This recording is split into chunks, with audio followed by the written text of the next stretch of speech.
अनुलोम विलोम प्राणायाम। बाएं साइड से शुरू करिए, बाएं से।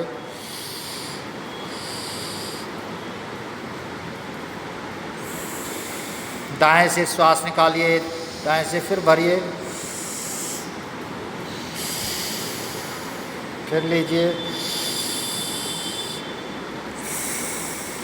ये अनुलोम विलोम प्राणायाम है। एक साइड से श्वास लेते हैं, छाती फुलाते हैं, दूसरे साइड से श्वास निकालते हैं, छाती पिचकाते हैं। इससे फेफड़ों की एक्सरसाइज हो जाती है। अनुलोम विलोम प्राणायाम फेफड़ों के लिए, स्वास्थ्य के लिए बहुत ही लाभदायक। लीजिए, श्वास भरिए, फेफड़े फुलाइए और श्वास निकालो, छाती पिचकेगी। अनुलोम विलोम प्राणायाम। इसको शुरू में 10 से या 20 बार कर सकते हैं अपनी कैपेसिटी के अनुसार। जो थक जाते हैं तो रुक जाते हैं और आराम के बाद फिर दोबारा दूसरा राउंड करते हैं। ये अनुलोम विलोम प्राणायाम। वैसे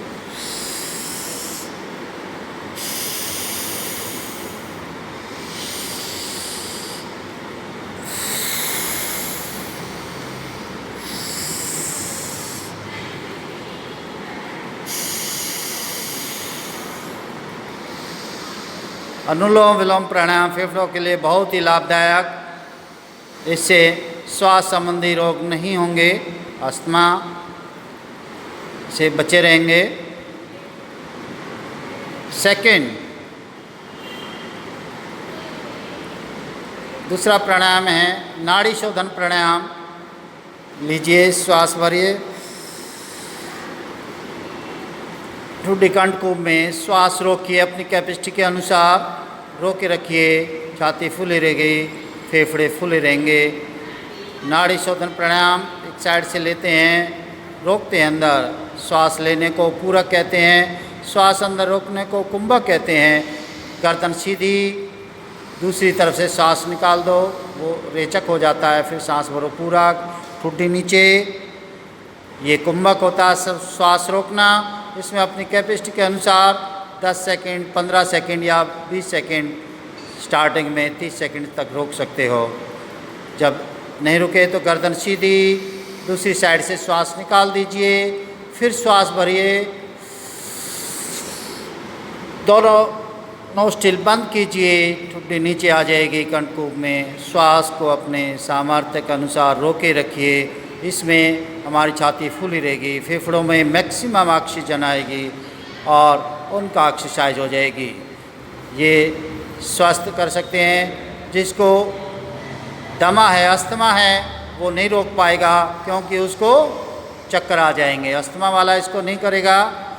हार्ट पेशेंट इसको नहीं कर सकता, या टीपी है जो कि फेफड़े नहीं फूल सकते, वो इसको नहीं करेगा। बाकी सभी स्वस्थ बच्चे इसको कर सकते हैं।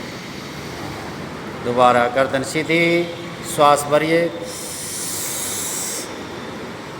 दोनों नोस्ट्रिल बंद, नीचे गर्दन नीचे, श्वास को अंदर रोक के रखिए। कुंभक। जब श्वास ना रुके तो गर्दन सीधी और दूसरे साइड से श्वास को निकालते हो। श्वास को निकालिए, फिर श्वास भरिए, दोनों नोस्ट्रिल बंद, गर्दन नीचे। श्वास लेना पूरक कहलाता है। श्वास को अंदर रोक के रखना।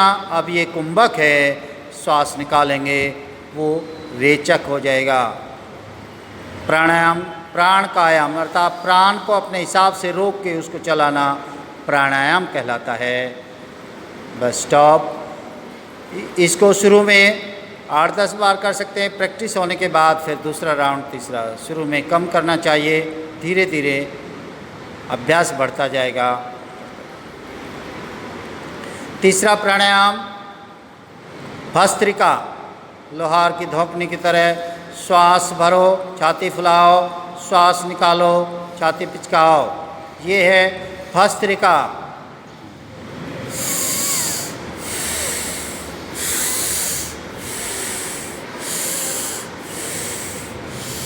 श्वास भरो दोनों नोस्ट्रिल से। दाएं और बाएं और पिंगले दोनों नाड़ियों से श्वास भरते हुए छाती को फुलाइए।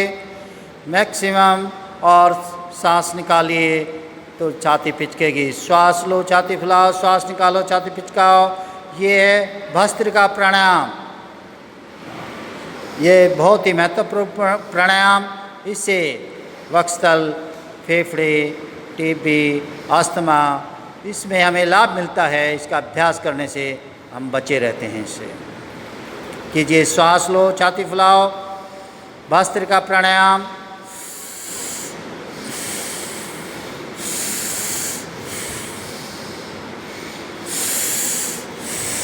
सांस लो, छाती फुलाओ, सांस निकालो, छाती पिचकाओ। यही भस्त्रिका प्राणायाम है।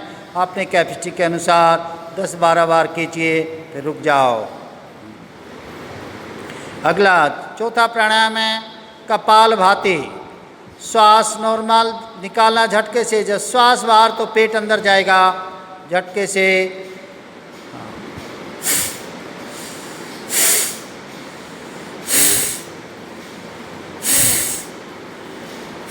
कपालभाति प्राणायाम। इसमें श्वास हमने दोनों नोस्ट्रिल से, ईड़ा पिंगला दोनों नाड़ियों से लेना है और निकालेंगे झटके से। पेट अंदर जाएगा, तालाब की भांति अंदर पिचक जाएगा। ये है कपालभाति प्राणायाम, बहुत ही लाभदायक।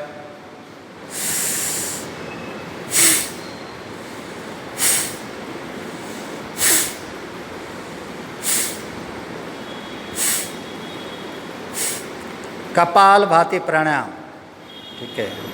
पहले हमने अनुलोम विलोम प्राणायाम करवाया। दूसरा अभी नाड़ी शोधन, जिसमें श्वास रोका। तीसरा भस्त्रिका प्राणायाम, और चौथा एक कपालभाति प्राणायाम। इसमें लेना है दोनों नोस्ट्रिल से धीरे से श्वास और निकालना है झटके से। पेट अंदर जाएगा। आज के लिए बस इतना ही। ये तो वर्क है। हाँ, गर्दन की exercise.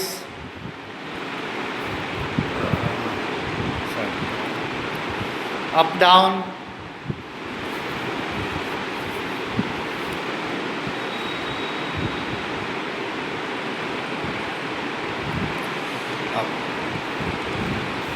Clock and clock.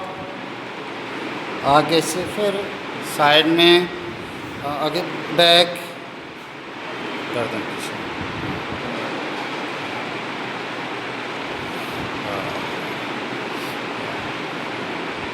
Stop. गर्दन की नसों को उभारिए।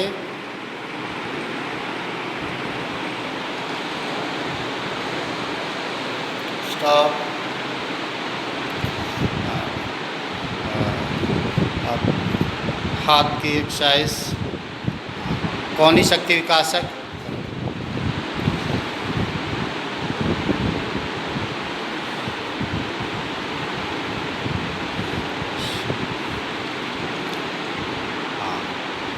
भुजबल शक्ति का दोनों ऐसे।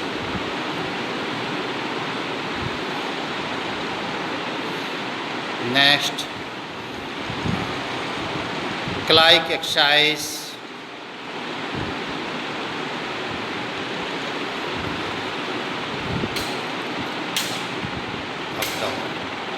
Up down. हथेली की करतल शक्ति विकासक।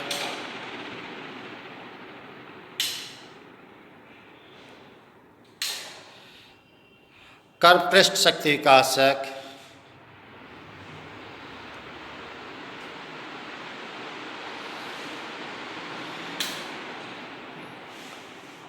अंगुली, अंगुली मूल शक्ति विकासक।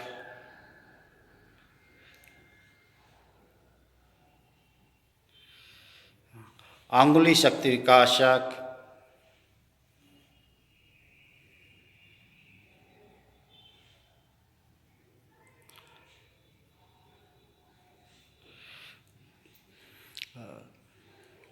कंधे की एक्सरसाइज।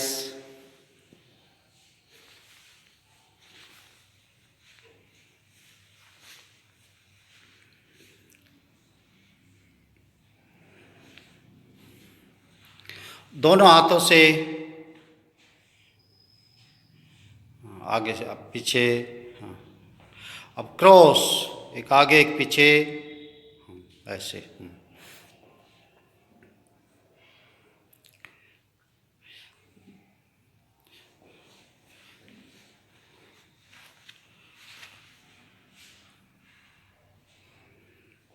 स्टॉप।